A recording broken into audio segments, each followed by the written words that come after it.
which leads to the third great metaphor, Newton's work does, and that is the metaphor of the laws of nature, the idea that nature is a lawful realm.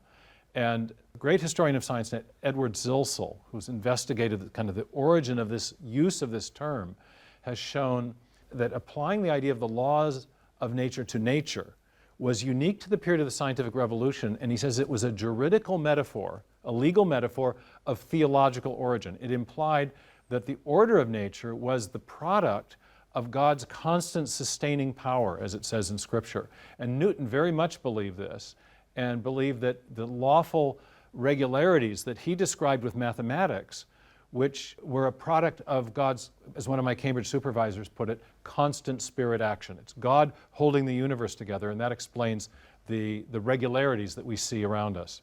Yeah.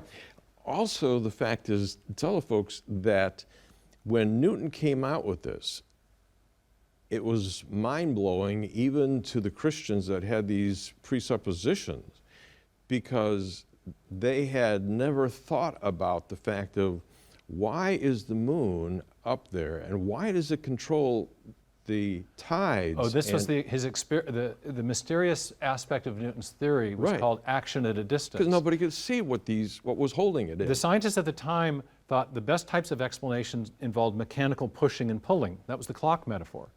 But Newton slightly broke with that because he described the gravitational attraction between the moon and the earth and other planetary bodies and the earth and the sun, but there was no pushing and pulling. The force of gravity was transmitted through a distance with no mechanical action intervening in between. The earth doesn't push the moon or vice versa, but the force is transmitted through empty space.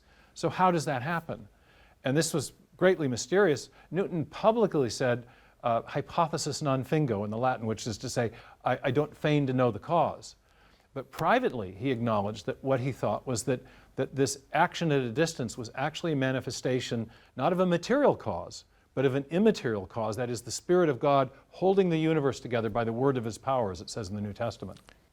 Was this the beginning of intelligent design? Can you tell that the guys actually thought that way and used that term even back then? There were very specific design arguments that echoed things that came later, and you saw that in the works of Boyle in particular, but also of Newton.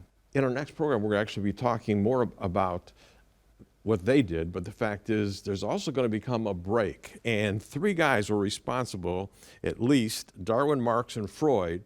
What happened that switched the thinking of everybody? Well, in the 19th century, there was a break from this theistic foundation of modern science that we've been talking about. God was in charge. And there were two main reasons for that. One was that the natural scientists themselves began to formulate explanations for the origin of things that did not involve the hand of a designing agent. Laplace, a French physicist, came along and attempted to explain the solar system without reference to a designing hand. Darwin did the same thing for biology. And so by the end of the 19th century, there was a kind of seamless naturalistic narrative about where everything had come from that did not involve a designing agent or intelligent agent of any kind. Also, there were great figures like Darwin, for one, but also Marx and Freud. Darwin told us where we came from. Marx had a utopian vision of the future and an idea about where the human race was going. And Freud told us what to do about the human condition, what to do about human guilt. And between the three, they answered the very most fundamental worldview questions that previously Judeo-Christian religion had answered. And so by the end of the 19th century, elite intellectuals were more inclined towards a materialistic or naturalistic worldview that denied the reality of God, and certainly God's involvement in nature, as opposed to that earlier theistic foundation that gave rise to modern science.